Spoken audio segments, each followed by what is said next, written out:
no livro de 2 Coríntios, capítulo 5, versículo 17. Nós entramos no domingo da ceia, na série, no mês quadrangular.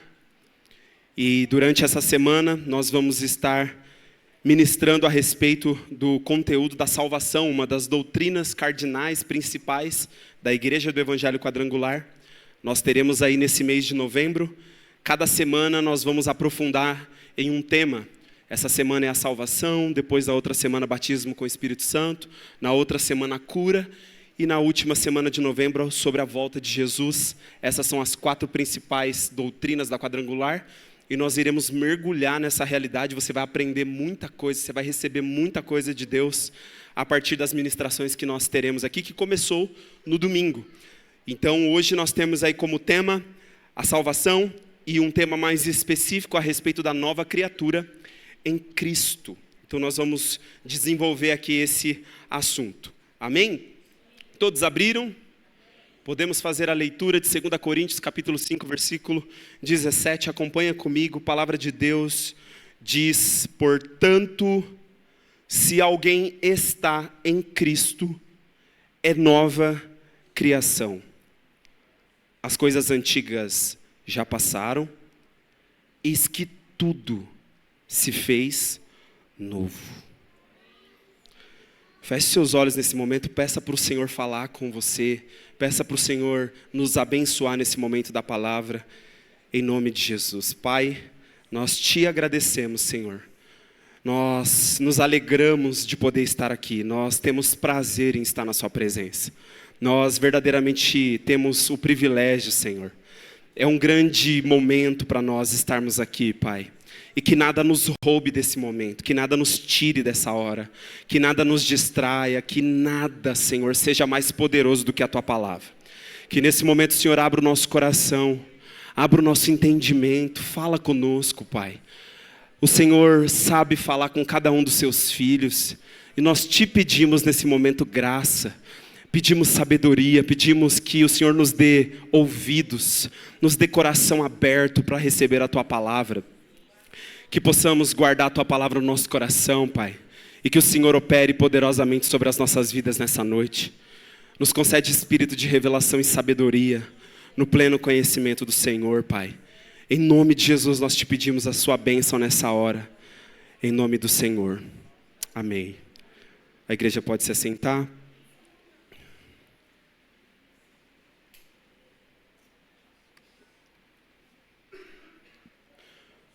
O portanto aqui refere-se a um contexto de ressurreição, onde Paulo está escrevendo aos Coríntios, e até chegar nessa declaração aqui, portanto, se alguém está em Cristo é nova criação, as coisas antigas já passaram, isso que tudo se fez novo.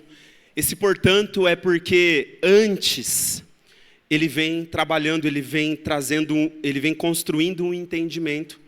E ele fala, principalmente no capítulo 5 aqui, a respeito da ressurreição, a respeito da obra da salvação. Então já fica uma tarefa para você, depois dessa palavra, que você possa ler 2 Coríntios capítulo 5 na sua casa, e você vai conseguir compreender melhor o que Paulo escreveu antes que chegasse aqui nessa passagem que nós acabamos de ler. Ele refere-se aqui a um contexto de ressurreição. Paulo, ele está falando assim que nós estamos agora nesse corpo, e nós, os apóstolos e os discípulos do Senhor naqueles dias, estavam declarando: estamos nesse corpo, estamos gemendo, estamos desejando estar logo com o Senhor. Estamos desejando logo ser despido. Ele usa um termo dessa casa, desse tabernáculo. Ele está falando do corpo físico, do pecado, o corpo mortal. E ele fala: enquanto nós estamos aqui nesse corpo, nós gememos, nós ficamos angustiados, nós ficamos ansiosos, porque nós desejamos a habitação celestial, nós desejamos a ressurreição, nós desejamos aquilo que o Senhor nos falou, aquilo que o Senhor nos prometeu.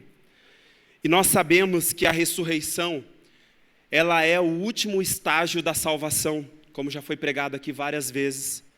A salvação, nós compreendemos pela palavra de Deus que ela é um processo que é desenvolvido a partir daquele momento em que nós ouvimos a palavra da fé, ouvimos a pregação do Evangelho um dia, e nós acreditamos no Senhor. Nós reconhecemos os nossos pecados, confessamos o Senhor, como nosso Salvador. E nós, a partir desse momento, a palavra diz que os nossos pecados foram perdoados. Nós recebemos genuinamente, se assim acreditamos, né? Se cremos com o nosso coração e confessamos com a nossa boca, nós então recebemos o Espírito de Deus agora sobre nós. E então a salvação começou. Você foi aceito, você foi justificado. E a salvação começou. Você foi salvo? Foi salvo. Naquele dia que você reconheceu, naquele dia que você declarou. Só que se fosse só isso, provavelmente o Senhor nos salvaria e já nos levaria para o seu reino, já acabaria com tudo. Mas essa não é a realidade. O Senhor nos salva e nos deixa aqui. Por quê? Porque o Senhor tem propósito, o Senhor tem coisas a desenvolver. Tem um texto na Escritura que vai dizer: desenvolvei a vossa salvação. Ou seja, a salvação ela tem que ser desenvolvida, ela é um processo. Começou naquele dia, mas agora, uma vez que você já foi aceito e foi justificado, a sua culpa, os seus pecados foram colocados na conta de Jesus. Ele assumiu seus pecados e ele pagou um preço muito alto por isso. E aconteceu mais uma coisa, ele transferiu a justiça dele sobre você. Então você era alguém pecador, você era alguém que estava longe, você nem queria saber de Deus, você nem conhecia nada a respeito de Deus e nem queria conhecer. E um dia a mensagem do Evangelho te alcançou. E aconteceu isso, só que a Bíblia vai dizer: desenvolvei a vossa salvação. Ou seja, a salvação é preciso desenvolver ela. E nós reconhecemos que um segundo estágio é a santificação. É o processo, então é como se na experiência da justificação, quando nós somos aceitos ali e recebemos a justificação, nós entramos pela porta, que é Cristo. Só que agora nós somos chamados a seguir pelo caminho. E o processo da santificação é justamente esse caminho, que é o próprio Cristo, onde a palavra vai nos ensinar. Nós vamos ler alguns textos aqui, que vai mostrar que essa salvação precisa ser desenvolvida. Ou seja, nós conhecemos o Senhor naquele grande dia que nós ouvimos e cremos, mas agora existe uma jornada diária, onde você vai conhecer mais quem é o Senhor, e onde o Senhor vai te santificar, pelo lavar purificador da palavra. Ele vai também te lavar pelo, como diz a Escritura, o lavar regenerador do Espírito Santo. Então a palavra e o Espírito vai te limpar todos os dias, te santificando, até que nós cheguemos na onde? No alvo. Qual que é o alvo, Mike? A ressurreição. Qual que é o alvo? A glorificação, a consumação da nossa salvação. Os apóstolos aqui, os discípulos estavam clamando. Enquanto nós estamos aqui, nós gememos, nós ficamos angustiados. Por quê? Nós ficamos divididos entre sair dessa condição, morrer, ou seja, morrer, ou ser arrebatado, né, mas principalmente morrer, e ser levado para estar perto do Senhor. Mas também nós ficamos divididos se a gente escolhe ficar aqui, por causa da igreja, por causa do benefício que nós vamos gerar para a igreja. Então eles ficavam divididos, e aqui em 2 Coríntios 5, Paulo está falando sobre isso. Ele está falando desse contexto de ressurreição. E aqui então, o que significa quando ele diz se alguém está em Cristo? O que significa estar em Cristo?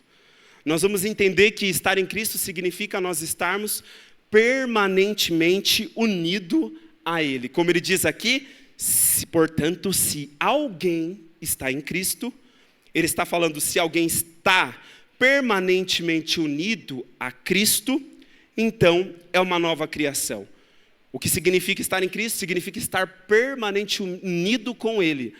Não é só um conhecimento intelectual que eu tenho sobre Cristo, não é um entendimento que eu tenho, um conhecimento do que eu ouvi falar sobre Cristo, não. Aqui, esse se alguém está em Cristo é se alguém está, alguém aqui é qualquer um. Qualquer um, independente do passado, independente da vida de pecado, independente da vida que levou, se alguém, e esse alguém pode ser qualquer um, está permanente e unido a Cristo, então é uma nova criação. As coisas antigas já passou e tudo se fez novo. Então, uma vez que isso acontece, ou seja, uma vez que alguém se une com Cristo, pela fé, pela graça, pela pregação do Evangelho, se alguém se une a Cristo, então iniciou o processo da salvação, e o que é, na verdade, um processo de transformação. Amém? Então repita comigo: salvação é reconciliação. A Escritura vai dizer que nós, eu e você, estávamos separados de Deus. Nós éramos inimigos de Deus. Nós estávamos estranhos às promessas e às alianças. Principalmente nós, que somos considerados gentios na carne. Nós não nascemos de sangue judeu. Eu não sei se tem alguém aqui. Tem alguém aqui que é judeu? Tem alguém aqui que tem sangue judeu? Tem? Toninho tem sangue judeu. Então, o Toninho tem uma parte aqui judeu. O Toninho até poderia dizer que ele é, um judeu, que ele tem sangue. Mas a maioria de nós aqui não tem sangue judeu. Nós somos considerados gentios na carne. Ou seja, as promessas, a palavra, a lei de Moisés, nós não sabíamos de nada, nós não tínhamos interesse em saber de nada, nós estávamos estranhos, separados de Deus, inimigos, vivíamos, diz a palavra, como inimigos de Deus, filhos da desobediência, vivendo de acordo com os nossos pensamentos, vivendo de acordo com aquilo que os nossos pais nos legaram. Aquilo que os nossos pais acharam que é certo e nos ensinaram era da forma que a gente aprendeu a viver. E vivíamos assim, como filhos da desobediência, longe de Deus. Mas, por causa de Cristo, agora não somos mais inimigos. Agora, Ele nos chama e nos trata como amigos. Antes estávamos longe. Agora fomos trazidos por Cristo para perto de Deus. Olha só o que diz em 2 Coríntios capítulo 5, versículo 19. Pois Deus estava em Cristo reconciliando consigo mesmo o mundo, não levando em conta as transgressões dos seres humanos, e nos encarregou da mensagem da reconciliação. Então, o que Jesus fez por nós é como se, sabe quando você tem um amigo em comum com outro amigo, e aí você briga com um amigo terceiro, só que você tem um amigo, que ele é seu amigo, ele gosta de você, e ele gosta do outro também, e ele quer intermediar a situação para que vocês voltem a se falar. O que Cristo fez na cruz do Calvário, o que Cristo fez naquele madeiro foi justamente isso. Cristo Jesus, a palavra de Deus que tudo criou, Ele nos fez. Ele nos criou. Ele é amigo do Pai, Ele é um com o Pai. Só que ao mesmo tempo Ele nos amou, Ele nos fez, Ele nos criou. E quando nós brigamos, de certa forma, com Deus, nós brigamos com o Pai, nós, por causa do pecado, nos separamos. Cristo foi esse amigo em comum. Cristo foi um intermediador. Alguém que mediou uma situação em conflito. De um lado, um Deus santo, justo, digno e tudo que Deus é. De um outro lado, uma humanidade caída, pecadora, distante, indiferente. E Cristo fez o quê? Uniu duas partes conflitantes. Uniu duas partes conflitantes. De um lado, nós, do outro lado, Deus. Eu acho que não é à toa, porque a cruz, ela é horizontal e vertical. Ele reconciliou partes conflitantes de dois lados opostos e de duas realidades também distintas, céu e terra. Ele uniu todas as coisas nele. Amém? A pergunta dessa noite é: você está reconciliado com Deus? Você está reconciliado com Deus? Você está em paz com Deus? Você fez as pazes com Deus?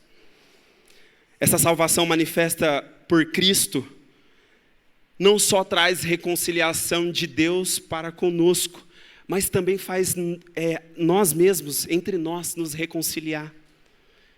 Então Deus faz com que, por exemplo, uma igreja como essa, composta de pessoas totalmente diferentes uma das outras, que às vezes tem diferenças, e faz com que a gente viva reconciliados, viva como amigos, mesmo tendo diferenças, mesmo às vezes não concordando uns com os outros, mesmo às vezes não sendo iguais, não gostando das mesmas coisas que os outros.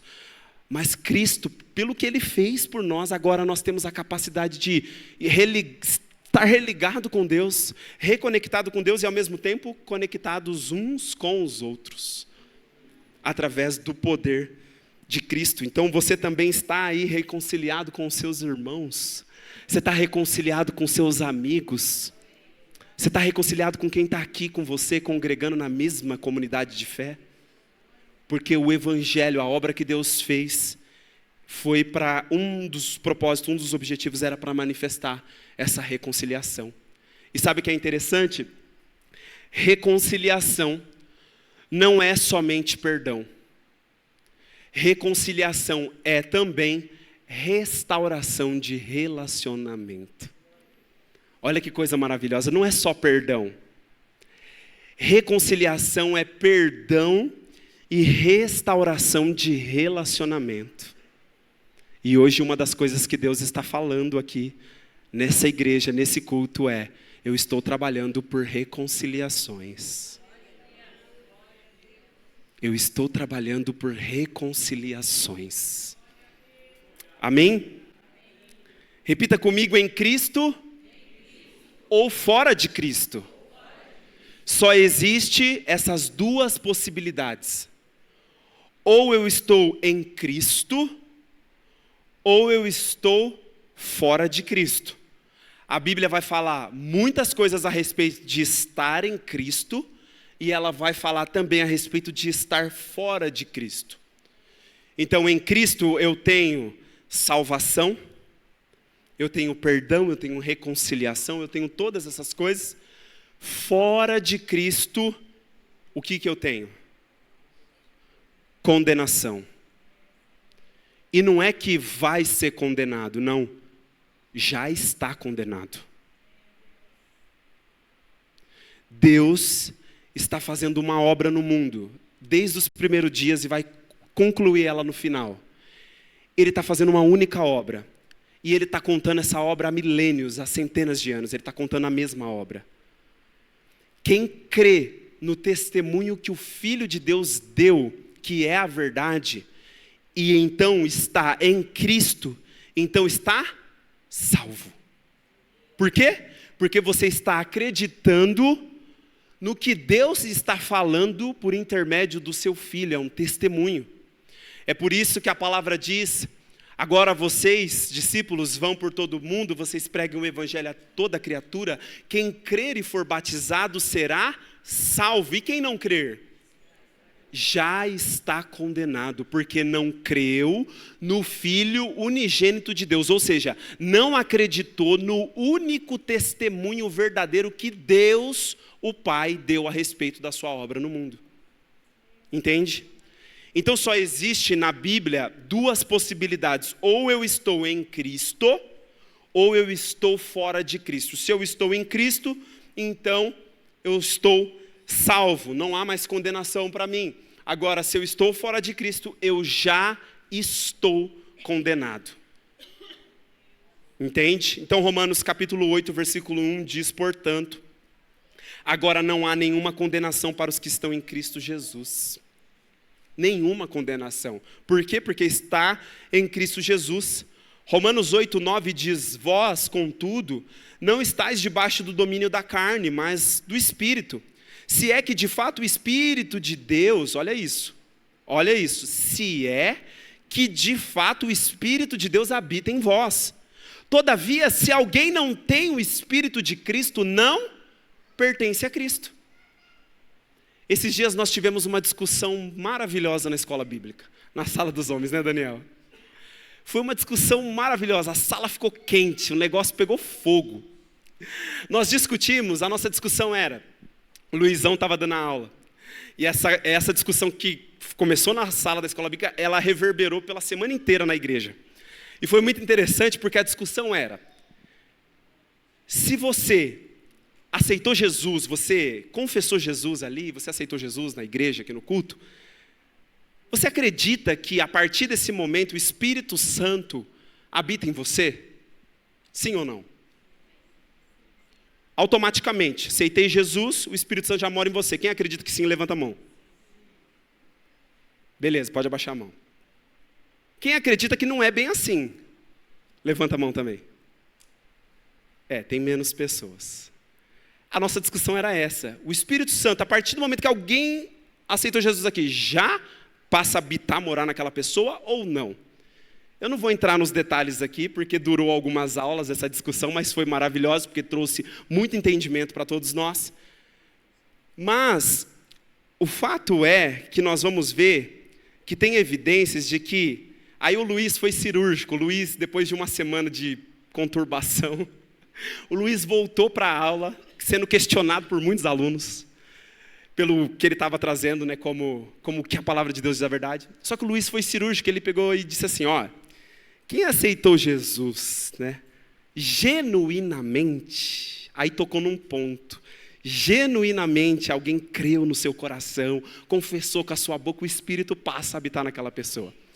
Genuinamente, quer dizer que há pessoas que aceitam Jesus, mas talvez não foi genuinamente.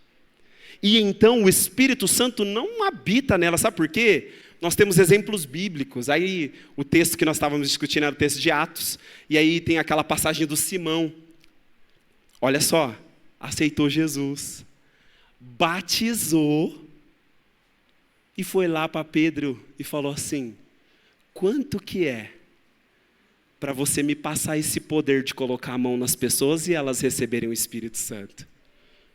Pedro falou assim, vai você e o seu dinheiro para o inferno. Você se arrepende agora, que Deus tenha misericórdia de você. Ou seja, alguém que aceitou Jesus, se batizou e queria comprar o dom de Deus. Ele tinha o Espírito Santo habitando nele? Quem tem o Espírito Santo faz uma proposta dessa? Não. Entende? Aqui está dizendo assim, vós contudo não estáis no domínio da carne, mas do Espírito, se é que de fato o Espírito de Deus habita em vocês. E todavia, se alguém não tem o Espírito de Cristo, não pertence a Cristo.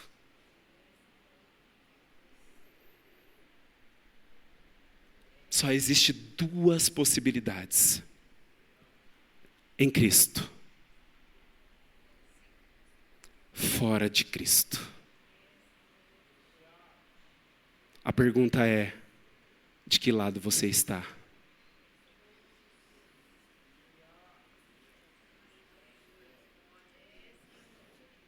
Em Cristo, salvo, liberto, perdoado, Espírito Santo habitando dentro de você, agora te dando uma nova vida.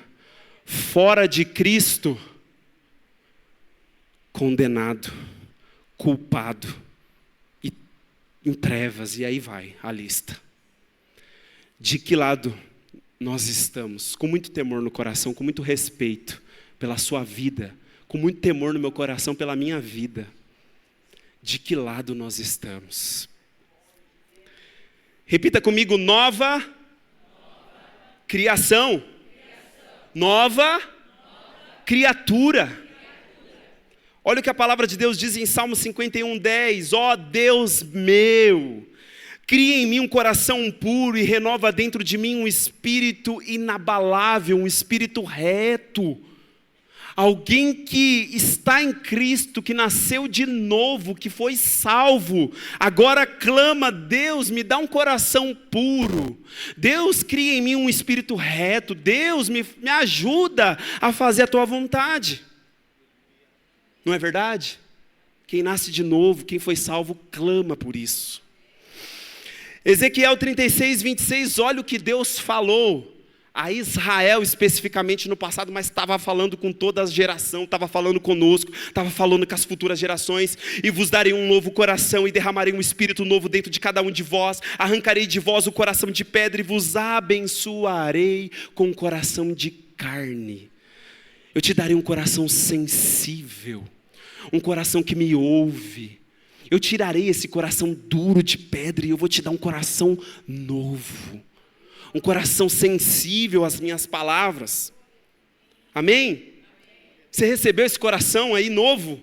Esse espírito novo dentro de você agora, te fazendo uma nova pessoa, uma nova criação?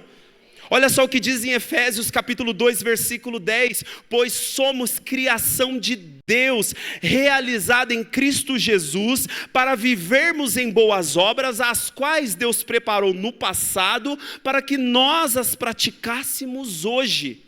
Em outra versão vai dizer que nós somos feitura de Deus, nós somos uma criação de Deus, e no literal, no original vocês são uma obra-prima de Deus, você é agora uma obra de arte de Deus. O artista que criou todas as coisas, chamado Jesus Cristo, que te criou, que me criou, a palavra diz que agora nós somos criação de Deus, fomos criados por Cristo, ou seja, Cristo fez de nós agora uma obra de arte, uma obra-prima. Ele fez algo extraordinariamente novo.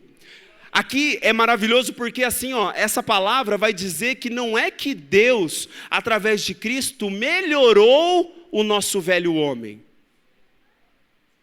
É isso que fala? Ele melhorou o velho homem que você era? Ele melhorou a velha mulher que você era? Não.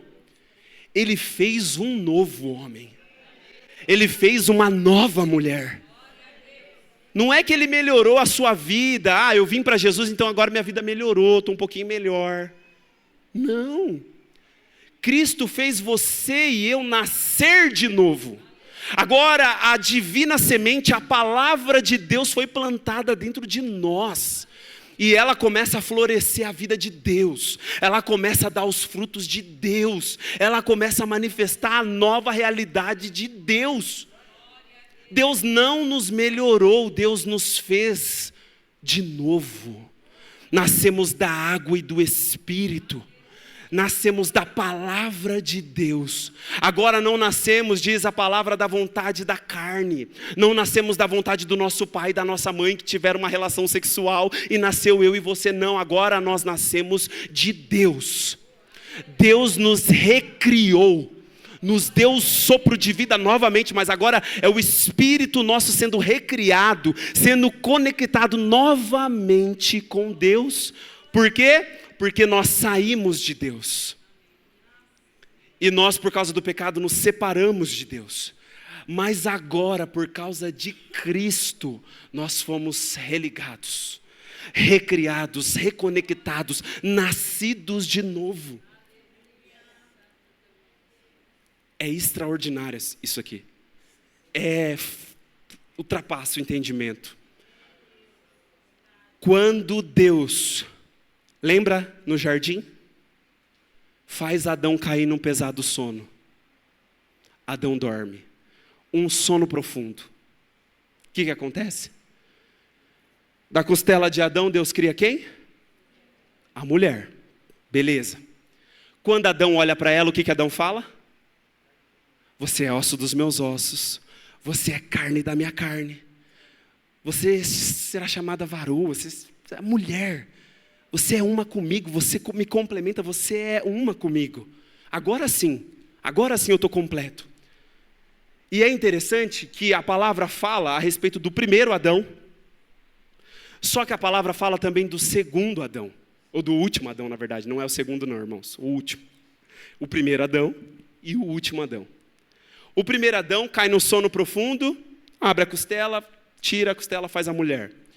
A palavra vai dizer também que o último Adão, ele também caiu no sono profundo. Ele morreu.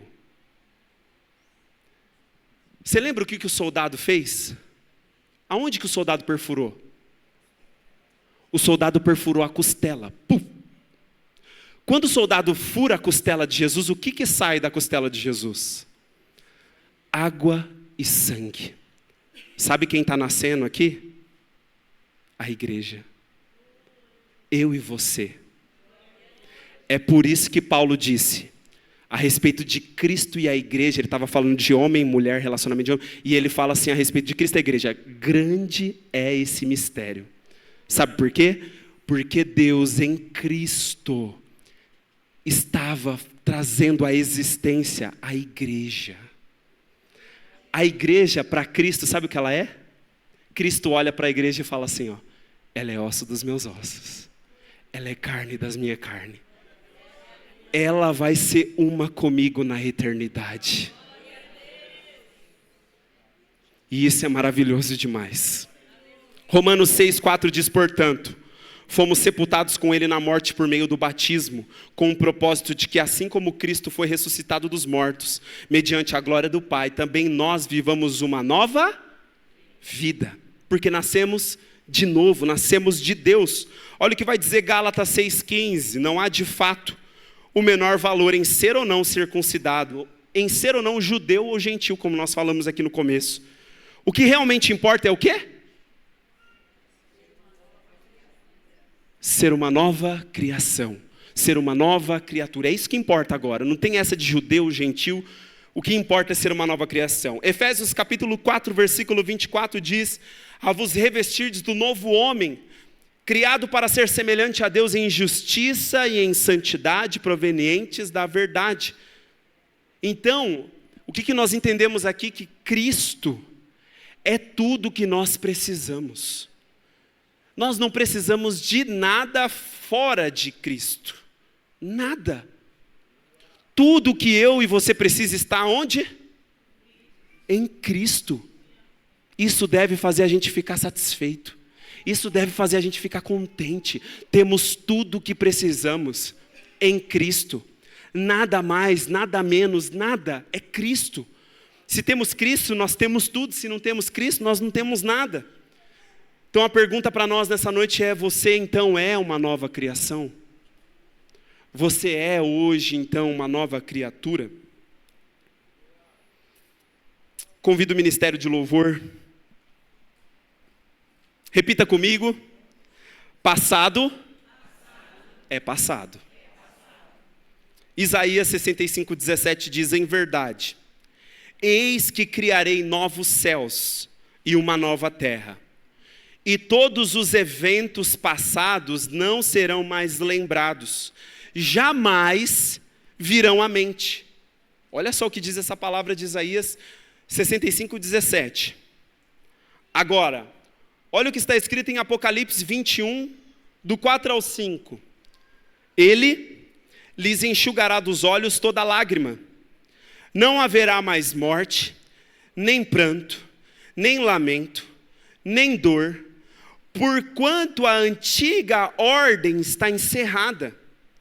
E aquele que está sentado no trono afirmou, eis que faço nova todas as coisas. E acrescentou, escreve isto, pois essas palavras são verdadeiras e absolutamente dignas de confiança. Ou seja, Deus prometeu apagar o nosso passado. Deus prometeu nos dar uma nova realidade de vida.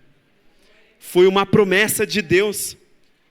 Por fim, o último texto aqui que eu quero trazer, 1 Coríntios capítulo 1, versículo 30. 1 Coríntios 1, 30. Antes de ler esse texto, a pergunta para nós é, você ainda está, por algum motivo, preso ao seu passado? Jesus pergunta nessa noite. O Espírito Santo pergunta nessa noite, por algum motivo, você ainda está preso ao seu passado? 1 Coríntios 1,30 diz, portanto, vós sois dele, em Cristo Jesus, o qual se tornou para nós sabedoria da parte de Deus, justiça, santificação e redenção. A grande verdade agora é que nós somos, de fato, de Cristo. E lembra que eu falei no começo? A salvação é um processo. Ela começou no dia que eu e você cremos no nosso coração. Jesus é o Senhor. Jesus ressuscitou dos mortos. E nós confessamos com a nossa boca, Ele é o Senhor.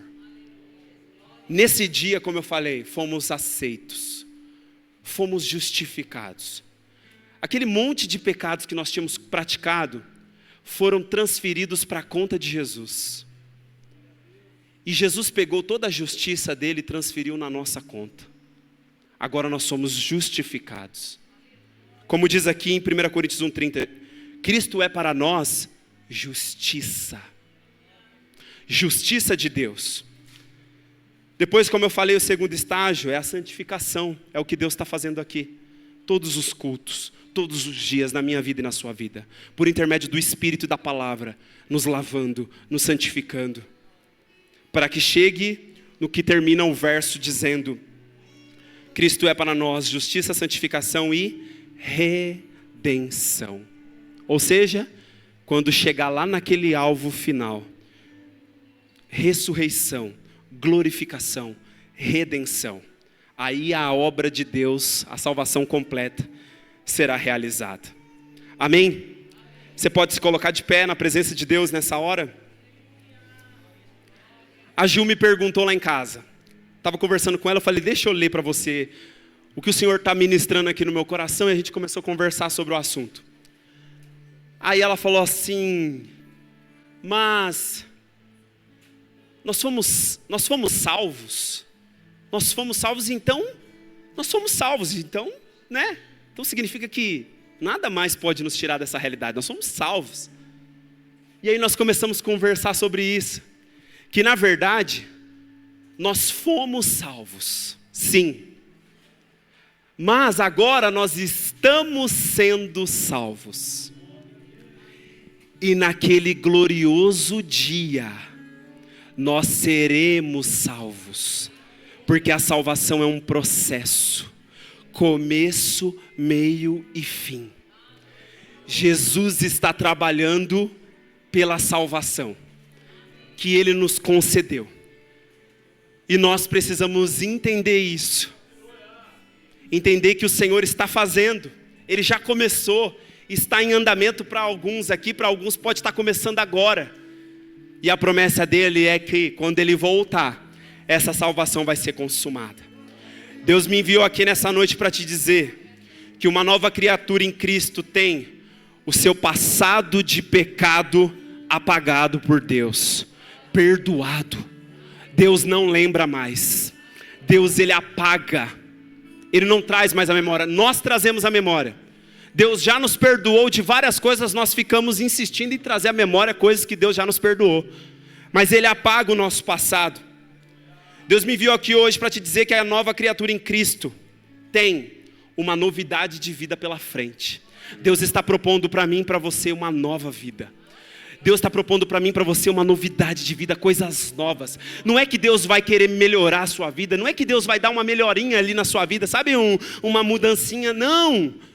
Deus quer fazer você uma nova criação, uma obra-prima dEle, uma obra de arte, que revele a glória dEle, que revele a beleza dEle, que revele a justiça dEle, que revele a verdade dEle, que revele a santidade dEle. Deus me enviou aqui hoje para te dizer que reconciliação, que uma nova criatura em Cristo tem reconciliação agora e salvação para sempre. Reconciliação agora, hoje, e salvação para sempre. Amém? Feche seus olhos nessa hora, você pode começar a falar com esse Deus. Você pode começar a agradecer Ele pela salvação.